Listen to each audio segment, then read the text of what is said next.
नमस्कार। शास्त्री प्रथम वर्ष की सामान्य हिंदी की पुस्तक गद्य चयनिका का दूसरा पाठ हम आज यहाँ पढ़ेंगे, अध्ययन और अध्यापन करेंगे। दूसरा अध्याय जो आपका सामान्य हिंदी का है उसमें आपकी पुस्तक की दूसरी कहानी संकलित है। पहली कहानी प्रेमचंद की बड़े भाई साहब आप पढ़ चुके हैं। आज हम इस पुस्तक में संकलित दूसरी कहानी का बिंदुवार अध्ययन करेंगे। दूसरी कहानी के कहानीकार विजयदान देथा राजस्थानी साहित्य के राजस्थान प्रदेश के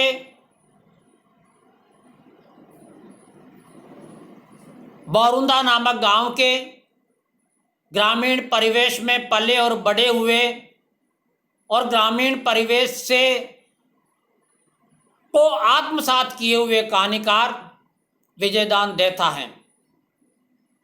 उन्होंने ग्रामीण जीवन को न केवल जिया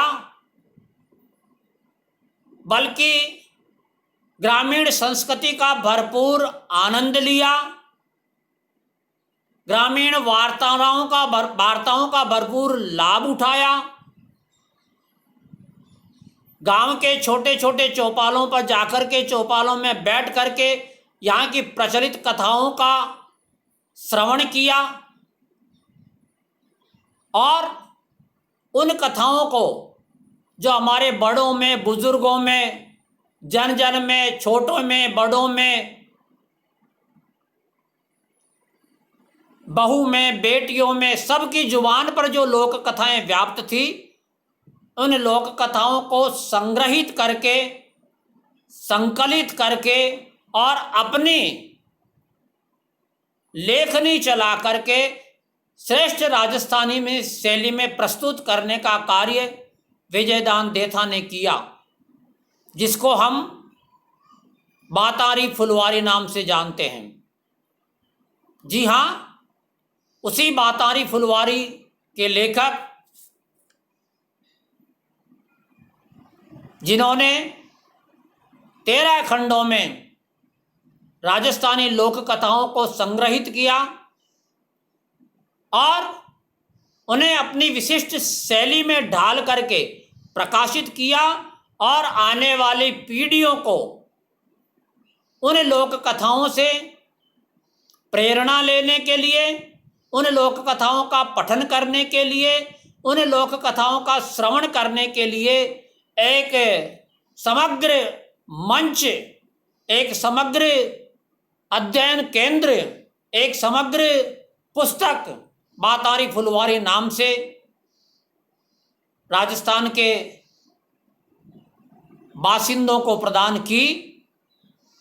तो विजयदान देथा मूलतः विख्यात राजस्थानी कहावतों से और बातारी फुलवारी से हुए, पर हिंदी में भी उन्होंने अनेक कहानियाँ लिखी और वो काफ़ी चर्चित हुई।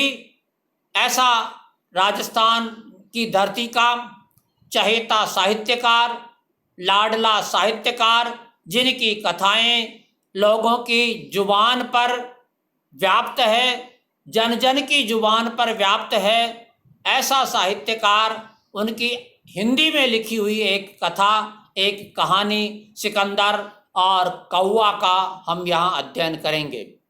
विजयदान देथा 1926 में आपका जन्म हुआ था और 2013 में आपका देहावसान हुआ था। साहित्यिक शैली में आपकी कहानियाँ विशिष्ट शैली की, भाषा की और मानवीय व्यवहारों के गहन अध्ययन की उनकी क्षमता, उनकी शैली ने राजस्थान की लोक कथाओं को नवीन आयाम प्रदान किया। राजस्थानी जनमानस की सांस्कृतिक एवं सामूहिक अनुभूति लोक कथाओं के माध्यम से जिस मौखिक परंपरा का हिस्सा रही, विजयदान देथा ने लिखते हुए उन्हें नवीन मान्यताओं और मूल्यों की प्रस्तावना करने वाली साहित्यिक अभिव्यंजना के रूप में देखा। वस्तुतः लोक कथाएं बुराई पर अच्छाई की जीत की, असत्य पर सत्य की विजय की, क्रूरता पर दयालुता की विजय और मृत्यु पर जीवन के आनंद की विजय की आख्यान रचती आई है।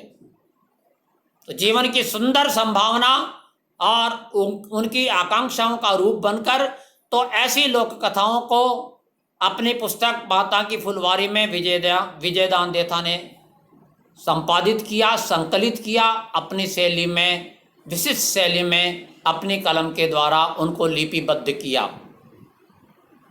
13 कालखंडों में विभाजित, इसके अलावा राजस्थानी लोकगीतों का संग्रह 6 भागों में विभाजित, वो भी आपके द्वारा प्रकाशित हुआ। इसके अलावा जहाँ तक विजयदान जी का सवाल है, हिंदी में उनकी अनेक कहानियाँ जिनमें उलझन, प्रतिशोध, उजाले के मुशाहिब आदि संग्रह प्रकाशित हुए और उन्हें पूरे देश में प्रतिष्ठा मिली। उनकी कहानियों के अनुवाद देश में भी और विदेश में भी काफ़ी हुए। विजयदान देथा, मैंने बताया पहले भी, लोक जीवन से जुड़े हुए साहित्यकार थे। लोक जीवन को नज़दीक से उन्होंने जिया भी था, अनुभव भी किया था और उसका आनंद भी लिया था। तो ऐसे लोक जीवन के, लोक साहित्य के चितेरे चित्रकार आपकी शैली के कारण, आपके विपुल साहित्यिक उपलब्धियों के कारण आपको साहित्य अकादमी पुरस्कार, भारतीय भाषा परिषद का पुरस्कार, नाहर पुरस्कार और पद्मश्री पुरस्कार से आपको सम्मानित किया गया। तो ऐसे राजस्थान के इस चहेते और लाडले साहित्यकार की हिंदी में लिखी हुई एक कहानी सिकंदर और कौआ, उसका हम यहाँ अध्ययन करेंगे। कहानी इतनी सी है कि सिकंदर विश्व विजय की कामना लेकर के भारत में आता है, आगे बढ़ता हुआ, यूनान से आगे बढ़ता हुआ भारत में आता है, अधिकांश प्रदेश को विजित कर लेता है। यहाँ आकर वो बीमार हो जाता है, व्याधिग्रस्त हो जाता है और यूनान के हकीम उसकी व्याधि को, उसके ज्वर को दूर नहीं कर पाते हैं। तभी यहाँ के प्रसिद्ध वैद्य स्वयं चलकर सिकंदर के पास सिकंदर का इलाज करने पहुंचते हैं। सिकंदर को वो देखते हैं, ज्वर को पहचानते हैं, रोग को पहचानते हैं, रोग को पहचान करके अपनी दवाई, अपनी जड़ी बूटियां सिकंदर को देते हैं और सिकंदर शाही मर्यादाओं का उल्लंघन करते हुए उन दवाइयों को बिना किसी दूसरे को दिलाए, बिना किसी दूसरे को पिलाए, स्वयं उस पर विश्वास करके उनको पीता है वैद्य जी सिकंदर को दवाएं ग्रहण करते समय पथ्य बताते हैं, उनको गरिष्ठ भोजन की मनाही करते हैं, सामान्य भोजन लेने का संकेत करते हैं, सलाह देते हैं। साधारण अधपकी बाजरे की दलिया लेने की सलाह देते हैं और दवा बंद होने के पश्चात भी लंबे पथ्य रखने का परामर्श देते हैं। सिकंदर उनके परामर्श को मानता है, उनकी दवा लेने के बाद में ठीक होता है और उन पे विश्वास करके सिकंदर अमर होने की कामना करता है। उनसे राज जानना चाहता है कि मुझे वो युक्ति बताएं, वो तरीका बताएं जिससे मैं अमर हो जाऊं। वैद्य समझाने का प्रयास करते हैं लेकिन सिकंदर मानता नहीं है और वैद्य उनको अमर होने का रास्ता सुझा देते हैं, बता देते हैं कि सुमेरु पर्वत में एक गुफा है, उस गुफा में आप अकेले प्रवेश कीजिएगा, वहाँ एक झरना अनवरत झरता है और वहाँ एक तालाब बना हुआ है। वह तालाब ना कभी भरता है ना कभी खाली होता है। तो उस तालाब के 7 अंजलि पानी यदि आप पी लेंगे तो आप अमर हो जाएंगे। सिकंदर अमर होने की कामना में वैद्य जी के बताए हुए मुहूर्त के अनुसार उस गुफा में प्रवेश करता है। वहाँ उनको कौवा बैठा हुआ दिखाई देता है और वह कौवा इस बात को बताता है, अभिव्यक्त करता है, कहता है कि जो जन्मा है वो मरेगा और जीवन का आनंद तो उसकी मृत्यु की संभावना में ही है। अमरता का भान होते ही जीवन का आनंद समाप्त हो जाता है। ये बात कौवा कहता है, सिकंदर के कौवे के वार्तालाप होती है। अंत तो गत्वा सिकंदर अमरता की कामना का परित्याग कर देता है और इस तरह कहानी का अंत होता है। तो ये कहानी मूलतः ये संदेश देना चाहती है, भारतीय दर्शन को बताना चाहती है, इस तथ्य को बताना चाह रही है कि जो जन्मा है उसकी मृत्यु होना निश्चित है। ये विधि का विधान है, ये विधि का नियम है और इसको कोई टाल नहीं सकता। यह बताने का प्रयास करती है कि अमरता की कामना मनुष्य की सबसे खतरनाक आकांक्षा है। जो जन्मा है वह मरेगा जरूर और यही जीवन का शाश्वत सत्य है। जो जन्मा है वो मरेगा जरूर।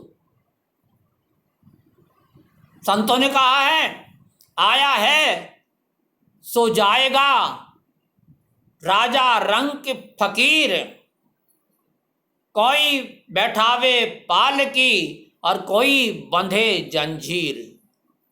जो आया है वो जीव किसी भी योनि में हो उसको जाना पड़ेगा। अंतर इतना है कि कोई अपने सत्कर्मों के कारण परम पिता परमात्मा से, भारतीय दर्शन के अनुसार जो व्यक्ति अच्छा कर्म करता है स्वर्ग को प्राप्त करता है और जो व्यक्ति निम्न कोटि का कर्म करता है नरक को प्राप्त करता है, पुनश्च उनको 84 लाख योनियों में भटकना पड़ता है। तो जो अच्छा कर्म करा वो परमात्मा का साथ आया है तो जाएगा, राजा रंक फकीर, कोई बैठावे पालकी और कोई बंधे जंजीर। कोई पालकी में बैठा हुआ भगवान के स्वर्ग में जाएगा और कोई जंजीरों में बंद करके नरक लोक में जाएगा, पर जाना पड़ेगा। यह शाश्वत सत्य है, इसको कोई चुनौती नहीं दे सकता। और इस शाश्वत सत्य को सिकंदर के माध्यम से जन सामान्य को भी लेखक समझाने का प्रयास कर रहा है। अगर मृत्यु का भय व्यक्ति को नहीं हो, अगर व्यक्ति जन्म से ही ये जान ले कि मेरी तो मृत्यु होगी ही नहीं, तो जो जीवन का आनंद है वो उस आनंद का लाभ नहीं ले पाएगा, वो उस आनंद को नहीं जी पाएगा। इसी भारतीय दर्शन को पाश्चात्य दर्शन पर प्रभावी तरीके से सही साबित करने का प्रयास लेखक ने किया है।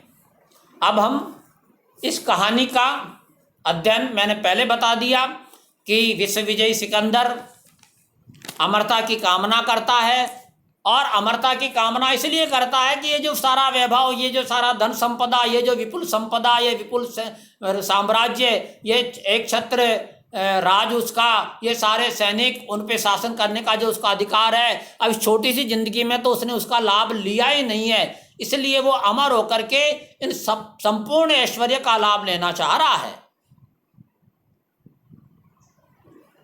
लेकिन भारतीय दर्शन, भारतीय अध्यात्म इससे परे इस चीज पर केंद्रित होता है कि व्यक्ति को जाना पड़ेगा पानी कैसा गहरा बुदबुदा, अस मानस की जात, और देखत ही छिप जाएगा ज्यों तारा प्रभात।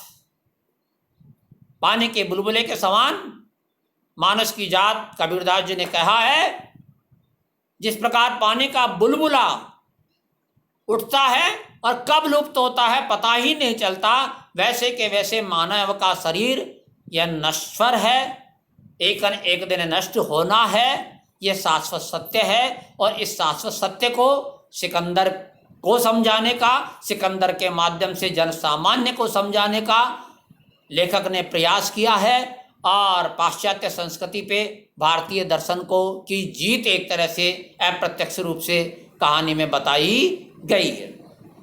इस कहानी का अध्ययन हम निम्न बिंदुओं के आधार पर करना चाहेंगे। कहानी सीधी और सरल भाषा में लिखी गई है। सपाट पठन आप एक बार इसको कर लेंगे तो कहानी सहज रूप से समझ में आ जाएगी। कहानीकार क्या कहना चाह रहा है ये भी समझ में आ जाएगी। बिंदुवार इसकी खास खास बातें, महत्वपूर्ण बातें जो है वो मैं आपसे चर्चा कर लेता हूँ। कहानी में पहला बिंदु सिकंदर का दंभपूर्ण जीवन इसमें बताया गया है, घमंडी जीवन इसमें बताया गया है, अहंकारी जीवन सिकंदर का इसमें बताया गया है। कहानी की कुछ पंक्तियां जिसमें सिकंदर का अहंकार झलकता है, अभिमान झलकता है, उसका गुरूर झलकता है, वो मैं आपके सामने पढ़ देता हूं। ये बिंदु आपको स्पष्ट हो जाएगा। शुरुआत करता है कहानी की कहानीकार, सिकंदर महान, महान भी जब आम आदमी की तरह बुखार से उत्पीड़ित हो जाए तब यह कैसी महानता है। उस फुफकारते हुए प्रश्न पर आगे सोचने की हिम्मत नहीं हुई तो उसने लेटे लेटे ही अष्ट धातु का टकोरा बजाया और उसी क्षण एक यूनानी सैनिक हाजिर हुआ, कवच और शिरस्त्राण से लेस, सिर के कवच और शरीर के कवच से लेस, सिर का ढका हुआ, दाहिने हाथ में दुधारी तलवार, बाएं हाथ में लंबा भाला, 3 बार कोर्निश करके प्रणाम करके आदेश की प्रतीक्षा में खड़ा हो गया। सिकंदर ने आंखें तरेर कर कुछ कहना चाहा मगर खांसी के कारण व्यवधान उपस्थित हो गया। सिकंदर ने नीचे देखिए, आज 3 दिन सिकंदर आंखें से देखते हुए सिकंदर ने हुक्म सुनाया आज 3 दिन हो गए, एक भी यूनानी दवा कारगर साबित नहीं हुई। हकीमों के सिर तो बाद में कलम किए जाएं, उससे पहले पंजाब का कोना कोना छान कर अनुभवी वैद्य को लाओ। यानी उसकी बुखार उतर नहीं पा रही है, हकीमों के सिर कलम कराने का आदेश देने को उद्यत दिखाई दे रहा है। बलगम को थूकने के लिए उसके पास में चांदी का कटोरा है, वो 2-4 बार खांसता है, थूकता है, और वो कटोरा लिए सैनिक उसके सामने पीकदान लिए खड़ा है। पीकदान भी उसका चांदी का है। यह उसके अय्याशी जीवन को इंगित कर रहा है, उसके दंभपूर्ण जीवन को इंगित कर रहा है। लेकिन लेखक इस शाश्वत सत्य को भी यहां द्रष्टव्य करता है कि सिकंदर ने जो बलगम थूका, वो बलगम भी आम सैनिक की तरह का बलगम था। सिकंदर के कंठ में भी, पंक्ति देखिए, सिकंदर के कंठ में भी आम सैनिक सा चिपचिपा और गंदा बलगम, यानी विश्व विजेता के कंठ में भी वही बलगम था जो आम व्यक्ति के कंठ में बलगम होता है, होता ही है। प्राणी मात्र के शरीर में वो की वो चीजें हैं, चाहे वो राजा हो चाहे रंक हो, सबके शरीर में वही चीज है। उन्हीं पंच तत्वों से शरीर का निर्माण हुआ है, तो अलग कैसे हो सकता है? केवल दंभ और अहंकार के कारण वो अपने आप को अलग मान बैठता है। तो लेखक क्या कह रहा है कि सिकंदर के कंठ में भी आम सैनिक सा चिपचिपा और गंदा बलगम। ये इस शाश्वत सत्य को प्रमाणित करता है कि परमात्मा ने प्रत्येक प्राणी को समान बनाया है, राजा और रंक में कोई भेद नहीं किया है। हम तो अपने दंभ के कारण, अपने अहंकार के कारण अपने आप को बड़ा और दूसरे को छोटा मान बैठते हैं। संकेत में कहानीकार ने यह चीज यहां द्रष्टव्य की है। आगे देखिए उसके दंभपूर्ण जीवन की, घमंडी जीवन की, अहंकारी जीवन का उदाहरण।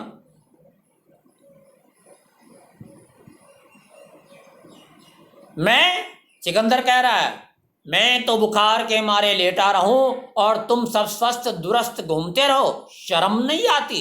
तुम सब के सब बेहया हो, बेहया।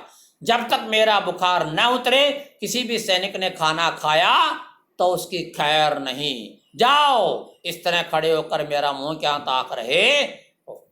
मैं जब तक खाना नहीं खाऊं तब तक अब कोई सैनिक खाना नहीं खाएगा। मैं बुखार में तड़पता रहूं और तुम स्वस्थ हंसते मुस्कुराते खेलते रहो, कूदते रहो, ये मुझे पसंद नहीं, ये मुझे स्वीकार नहीं। ये सिकंदर का दंभपूर्ण जीवन इस कहानी में चित्रित किया है। आगे पंक्तियां देखते हैं हम।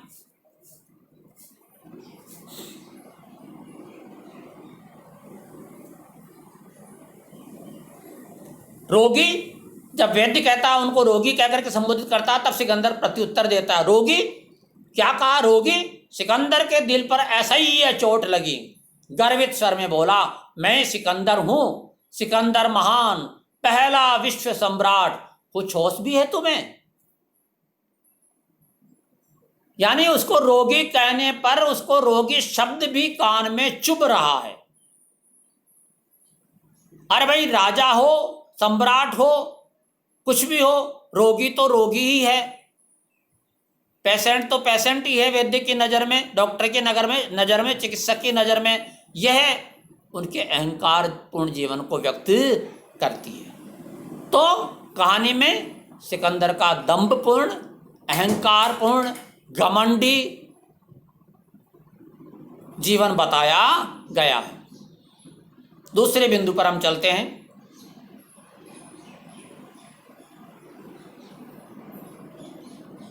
कहानी में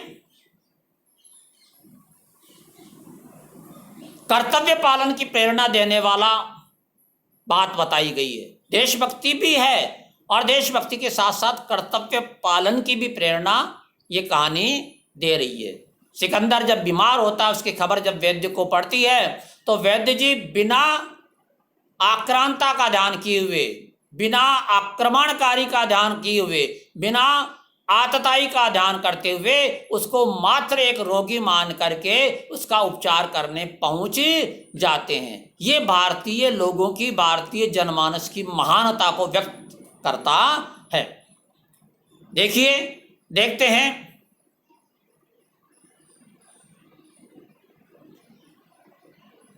सिकंदर कहता है अजीब देश है, वैद्य की पदवी लक्षित किया हुआ, आगे कुछ कहे इसके पहले ही सिकंदर एक उच्छ्वास भरकर बोला, फिर भी तुम मेरे इलाज की खातिर स्वयं चल कर आए, बात कुछ समझ में नहीं आई। मैं आक्रमणकारी हूं, मैंने यहाँ के लोगों को मारा है, मैंने यहाँ के लोगों की हत्या की है, यहाँ के प्रदेशों को विजित किया है, फिर भी तुम मेरी सहायता करने, मेरा इलाज करने आ गए। इसकी आश्चर्यपूर्वक सिकंदर पहुंचता है। तो वैद्य क्या जवाब देते हैं, देखिए। वृद्ध के होठों पर एक मार्मिक मुस्कान थिरक उठी। दो एक कदम आगे बढ़कर उसकी आंखों में गहराई से झांकते कहने लगा, इसमें समझने लायक कुछ भेद ही नहीं है। देश के प्रति मेरी निष्ठा और रोगी के प्रति मेरा कर्तव्य, ये दो अलग अलग मसले हैं।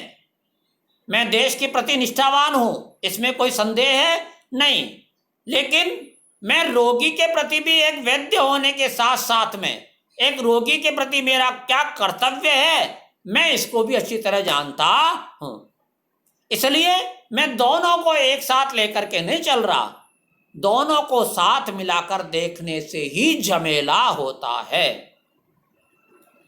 देश के प्रति मेरी निष्ठा अलग है और रोगी के प्रति मेरा कर्तव्य अलग है। मैं दोनों को अलग अलग मानकर चल रहा हूं, इसलिए मैं आपका इलाज कराने, इसीलिए मैं आपका उपचार करने स्वयं आ गया। तो यह हमारे भारतीय जीवन, भारतीय सोच उसको परिलक्षित करता है।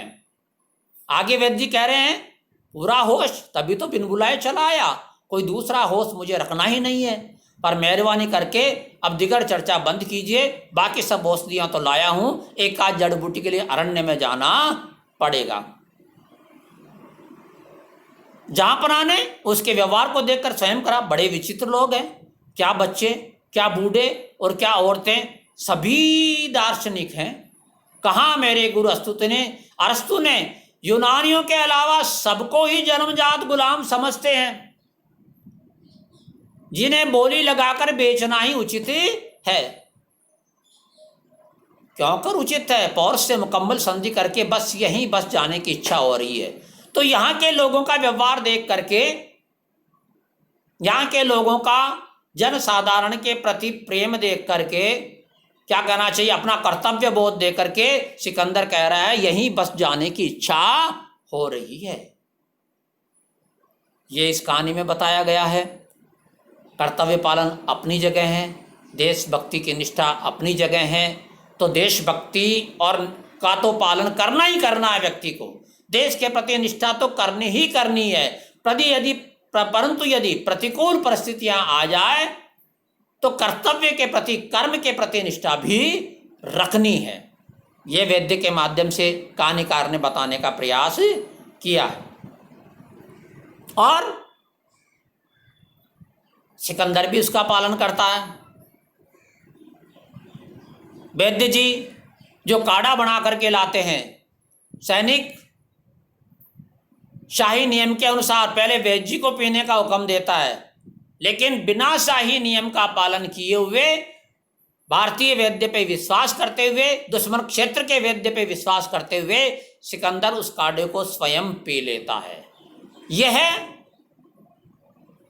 भारतीय दर्शन पर विश्वास, भारतीय जीवन पर विश्वास, भारतवासियों के नैतिक चरित्र पर विश्वास कहानीकार ने बताया है। एक शायर ने कहा, राहत इंदौरी जी जब भी कुछ दिनों पहले जिनका देवलोक गमन हो गया, उनका बहुत बढ़िया शेर मुझे याद है कि हम अपनी जान की दुश्मन को अपनी जान कहते हैं, हम अपनी जान के दुश्मन को अपनी जान कहते हैं इसी मोहब्बत की मिट्टी को हिंदुस्तान कहते हैं। तो हिंदुस्तान की मोहब्बत की मिट्टी, हिंदुस्तान की प्रेम की मिट्टी का परिचायक इस कहानी का पात्र वैद्य जी हैं। तो यह है हिंदुस्तान की मोहब्बत की मिट्टी की सूचना, हिंदुस्तान की मोहब्बत की मिट्टी का सूचक वैद्य को कहानीकार ने बताया है और यहाँ के प्रेमपूर्ण वातावरण को वैद्य के माध्यम से अभिव्यक्त किया है। अगला बिंदु यदि हम लें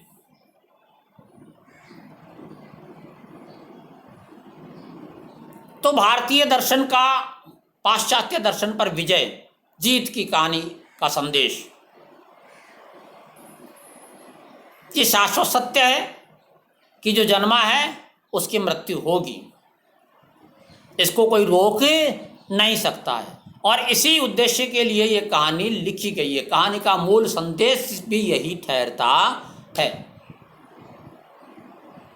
जब सिकंदर पीपल के पेड़ पर बैठे कौवे की बात सुनता है, उसकी अमरता के कष्ट और अत्यधिक दुखों को जानता है, देखता है कि अनंत धन दौलत, हीरे पन्ने जवाहरात जो वहां बिखरे पड़े हैं, उसका स्वामी कौवा भी क्या कर रहा है, अपने मृत्यु की चाह रख रहा है। पानी पीने से पहले सिकंदर को कहता है कि जाओ पहले मेरे मृत्यु का रास्ता, मार्ग, तरीका पूछ करके आओ, मालूम करके आओ, तब मैं तुम्हें इस जल का पान करने की इजाजत दूंगा। तो ये कौवा भारतीय दार्शनिक जीवन का गुरु,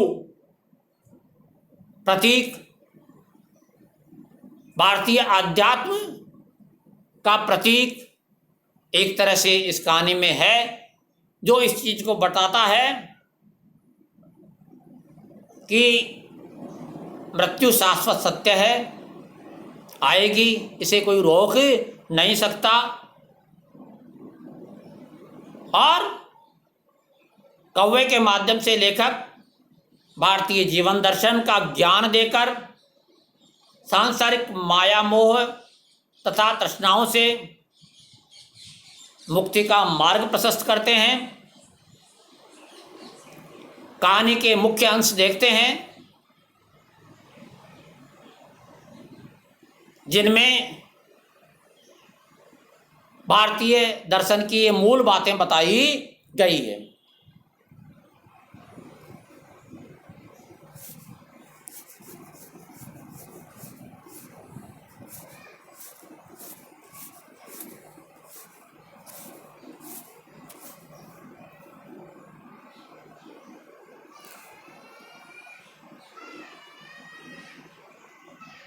कहानी का समापन किस रूप में हो रहा है,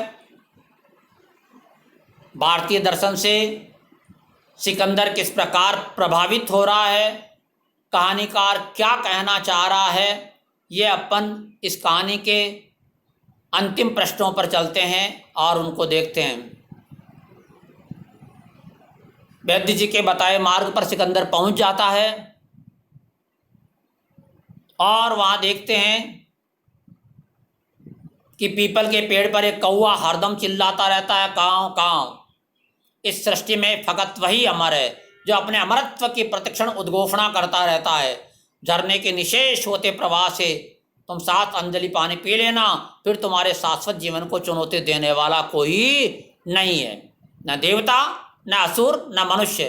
केवल 21 विश्वस्त सैनिकों के साथ ले जाओ, उन्हें गुफा से 3000 कदम दूर रखना। इसी शुक्ल पक्ष की नवमी को प्रस्थान करना, तुम्हारी मनोकामना पूर्ण होगी। तत्पश्चात शस्त्र सुरस सिकंदर के लिए कैसी डील। सुहाने सपने की नाई वह 21 सशस्त्र सैनिकों के साथ हवा से बातें करता हुआ सुमेर पर्वत की उस निर्देशित गुफा में के पास पहुंच गया। बलिष्ठ सैनिकों की बेजोड़ ताकत के बावजूद वह भरकम शिला बड़ी मुश्किल से दूर खिसक पाई। गुफा के भीतर प्रवेश करते हुए सिकंदर का माथा ठनका। भीतर छुपे हुए पौरुष पौरष के सैनिकों ने हमला कर दिया तो वह अकेला निशस्त्र हाथों से क्यों कर उनका सामना कर पाएगा। डर लगा, भय लगा उस गुफा में अकेला। व्यक्ति जी ने कहा निशस्त्र जाना है, अगर शत्रु के सैनिक इसमें हुए तो मैं कैसे उनका मुकाबला कर पाऊंगा। यहाँ आकर के उसको मृत्यु का भय पुनः सताने लगता है। लेकिन दूसरे पाल वो भारतीयों पर विश्वास करते हुए, भारतीयों के नैतिक चरित्र पर विश्वास करते हुए कहता नहीं नहीं नहीं नहीं, भारत का वह निश्चल देवदूत अपने दुश्मन के साथ भी विश्वासघात नहीं कर सकता। मैंने कहा ना, हम अपनी जान के दुश्मन को अपनी जान कहते हैं, इसी मोहब्बत की मिट्टी को हिंदुस्तान कहते हैं। तो यही कहा गया है, भारतवर्ष का वह निश्चल देवदूत अपने दुश्मन के साथ भी विश्वासघात नहीं कर सकता। आगे चलता है,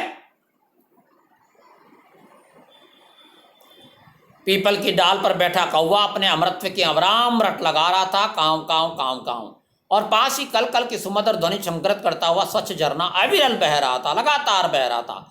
सिकंदर के आश्चर्य और आनंद की सीमा नहीं रही कि इतनी दूर गुफा के भीतर यह मध्यम मध्यम आलोक कहाँ से आ रहा है। उसने विस्फारित आंखों से एकटक देखा कि ठौर ठौर बेशकीमती हीरे बिखरे पड़े हैं, जिनकी किरणों से जो अप्रतिम द्युति झिलमिला रही है वह पूनम की चांदनी और सूर्योदय के उजाले से सर्वथा भिन्न है। कौवे के अलावा कहीं कोई प्राणी उसे नजर नहीं आया। तो क्या वह कौवा ही सकूत खजाने का मालिक है? क्या उसे एहसास भी है अपने इस अपरिमित वैभव का? झरने का पानी पीकर वह गुफा के तमाम नागिने आती आने की तजवीज सोचेगा। सिकंदर के लिए कुछ भी असंभव नहीं दिमाग में चल रहा है कि इसे धन दौलत को, वैभव को मुझे कैसे चुरा करके ले जाना है। हठात कौवे के अविराम क्राम क्राम बंद हो गई। सिकंदर ने चौंक कर उधर देखा, पीपल की शाख पर बैठा कौवा पूर्ण सतर्क होकर उसे एकटक घूर रहा है। कहीं उसे प्रछन्न प्रलोभन का आभास तो नहीं हो गया है? जो छिपा हुआ प्रलोभन था सिकंदर का, वो उसको कहीं पता तो ना चल गया? सिकंदर को यह डर सताने लगा। सहसा झरने की अविरल पुकार भी शांत हो गई, जैसे किसी की अदीठ खूनी पंजों ने उसे दबोच लिया हो। उस शांति का नीरव और कोलाहल उसके कानों को भेदने लगा। यदि वह आलोक भी तरह अचानक बुझ गया तो वह झरने के पास पहुंच सकेगा और न गुफा से बाहर निकल सकेगा। सिकंदर को यह चिंता सताने लगी। तब इस अनादि और अनंत अंधकार में एक ही ठोर खड़ा खड़ा वह निश्चिंत रूप से सूख जाएगा। सिकंदर की आंखों के सामने निर्धूम कोहरा सा छाने लगा, निर्दम कोहरा सा छाने लगा। तो चेतना के परे उसके पांव झरने की ओर स्वतः बढ़ चले, मानो मस्तिष्क की बजाय उसके पांवों ने ये बात सोची हो। अमर होने की लालसा के वसीभूत उसके हाथ पानी की ओर बढ़े ही थे कि कौवे के ललकार सुनकर वे जहां थे वहीं रुक गए। ठहरो,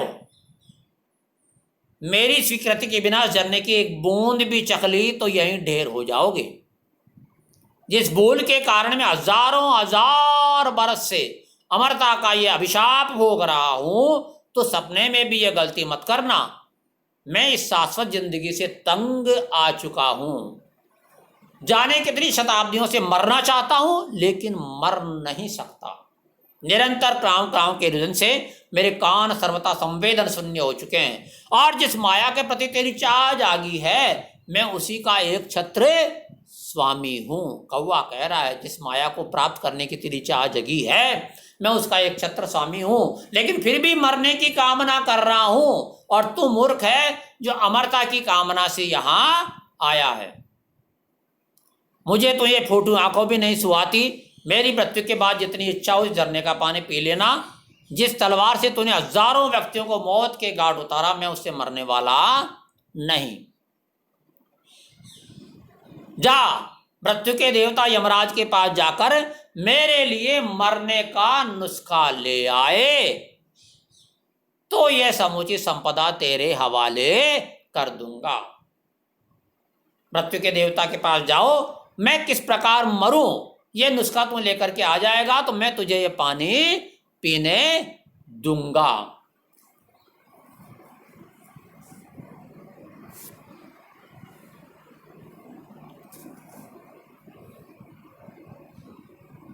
भगवान भले ही मर जाए, कौवा कहता है, मैं नहीं मर सकता।